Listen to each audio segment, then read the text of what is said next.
Don, I want to cue you up for the 2015 top 6 e-commerce must-haves. Let's start with number 1, mobile strategy. Let's hit it, Don. Yeah, obviously we've talked about this, and we talk about this, it seems like every webinar to some extent. I mean, this one I had to put on here. Hopefully everyone here has got something, but you basically got to, talk about mobile. You've got to have a plan for it. You've got to have, whether it's a responsive site, an adaptive site, a mobile site, a separate mobile site. I mean, there are pros and cons to each. There's not a whole lot to be said here, except that you've got to have something, and you've got to plan for it, and you've got to have this prepared, because more and more mobile is a factor. I mean, as Steve said, his mobile traffic has like tripled, and it's going to continue. And we're getting more and more people, especially the younger kids that everyone's a lot younger than me, but that only access from their phone or access from a tablet and don't even use a desktop computer. And so there's no whole lot to be said here. Just have something in mobile, period. If you don't, you should be. That's probably the biggest have to have out of this whole list. Definitely, and great shots from the mobile and tablet versions of what we're seeing here with perfume spots. Let's go on to number 2, Tara. Google Tools, what are we looking at, Don? Yeah, Google Tools, we're looking, first off, Google Trusted. I think everyone ought to at least think about trying to become Google Trusted if they can. There obviously are some requirements, and you've got to have enough order volume, and you have to, get enough good reviews once you go through the trial period. But I think you seriously have to think about it. The Google Trusted stuff not only shows branding on your site with Google, but also it gives you product or store reviews with them. It can also show up in your Google product listing ads, which if you aren't doing Google product listing ads, you should at least try it. I think there are very few merchants who don't find that it's one of their highest sources for revenue and actually performs really well. They're also, with Google Trusted now, they're including things like your product or your store reviews in the ads potentially. So it's basically a win-win all across the board. I know Steve just recently got Google Trusted, and I don't know if Steve, if you're there, if you want to talk real brief about your experience with it. Absolutely, Don. Don implemented Google Trusted for us. It took exactly 30 days for the approval process. The minute it launched, I think it was a Wednesday, and then it takes them 3 days to add it to your PLAs. When it was added to the PLAs, we immediately saw a 15% increase on ROI, which is mind-blowing. It's a free service.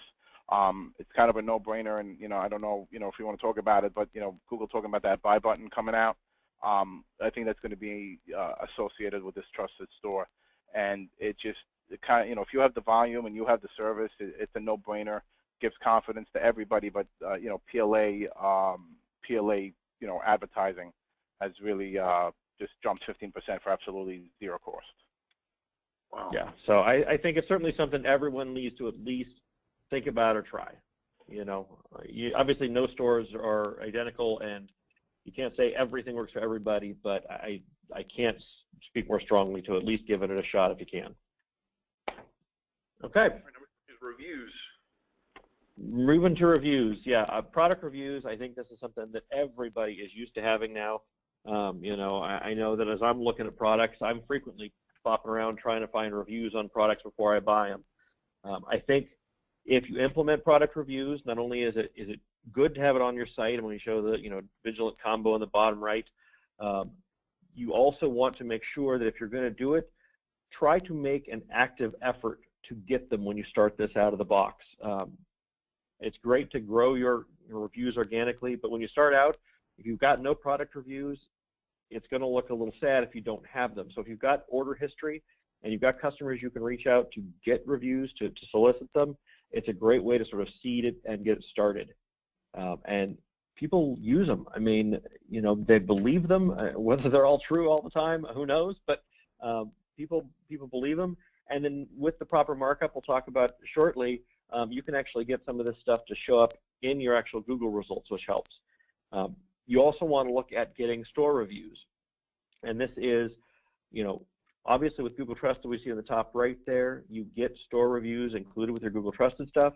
But if you don't do Google Trusted or can't do Google Trusted, you can do BizRate, Price Grabber, Shopper Approved, Anything to get reviews, to get credibility to your store is also helpful, so that A, they know they can trust you, and then B, obviously with product reviews, they can know information about the products. And don't just, if you've got a system where you can approve reviews, I understand you have to, filter and get rid of the spammy ones, but don't just approve the ones that are all 5 stars and perfect. People want to see it. They want to see it reliable information that they can trust. And so I think if you don't have product reviews, once again, think about doing it. Think about doing it because it'll give you credibility and keep people honestly from buying from your site, because if they don't see it on your site, they can very easily go, hey, I want to see what people think of it, and they go somewhere else to find that, and they may or may not come back. So that's reviews. All right, and proper markup.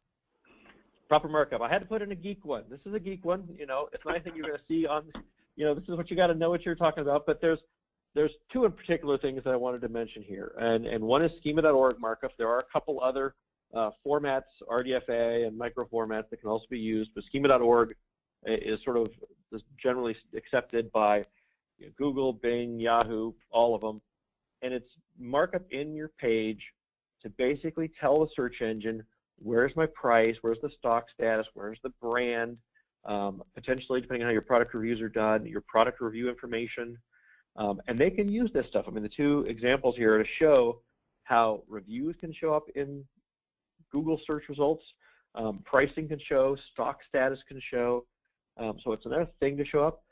They're also used, going back to our Google product listing ads, in the Google Merchant Center now, they have options to do automatic updates besides the feeds you send them by reading your site and reading this markup on your site for availability, for also the condition of your products, things like this. So it's basically a way to make it easier for search engines to look at your page and know the content they're reading.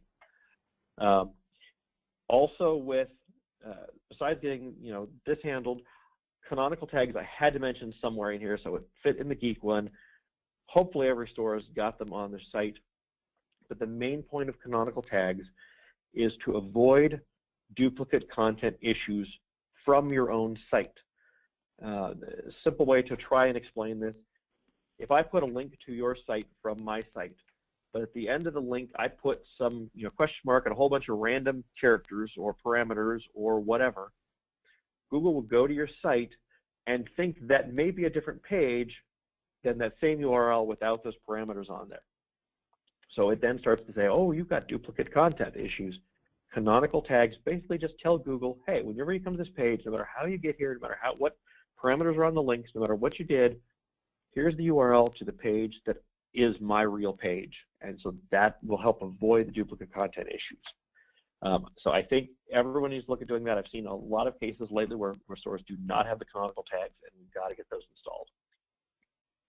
Okay, I'm going. I feel like I'm running. I feel like I'm on a treadmill. Well, you should be to keep up that physique. I got to keep working on it. The donuts with Dad in the morning on Saturday mornings really don't work towards the physique issue, but okay, no, I'll just take talk donuts about navigation. Let's move on. Let's just navigation, focus. Navigation, I'm focused. Navigation we've talked about actually in previous webinars.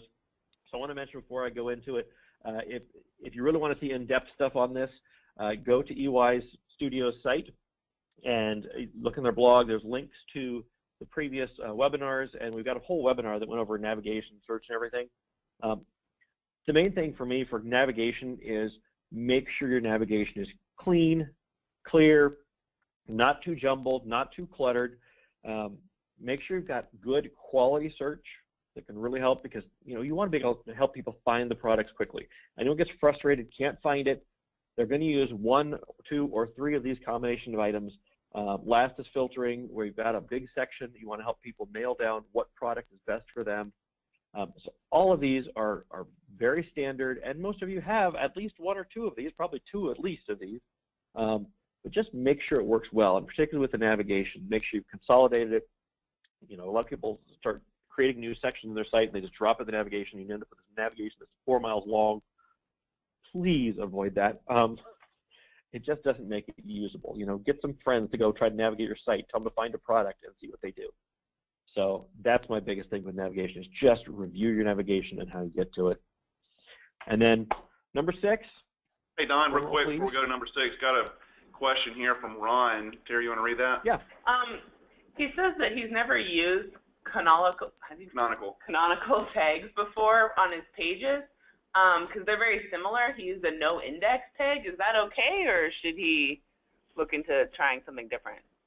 Well, a no index tag is different. A no index tag will actually tell the search engines to not index a site, or you can put them on links and tell it to not index the page it's being linked to, or not really want to no follow there. But the canonical is really just to tell it, so no matter how Google gets to the page, that it will always know the base URL to that page. And I personally would recommend you always have canonical tags. There's probably some case in university you shouldn't, but I can't think of it. And so I would highly, highly, highly, highly recommend that you have them on there, period. No matter whatever else you use, put the canonical on there. Okay, so thank you the no index works well if you have pages like, let's say you had an info page that you did not want indexed at all, then I would put the no index on there. But the canonical should be on every other page in your site. Okay, thank you for the question, Ron. Let's go to marketing plan, Don. Marketing plan. You know what it comes down to? I got a few bullets here. It's not about any of these particular bullets.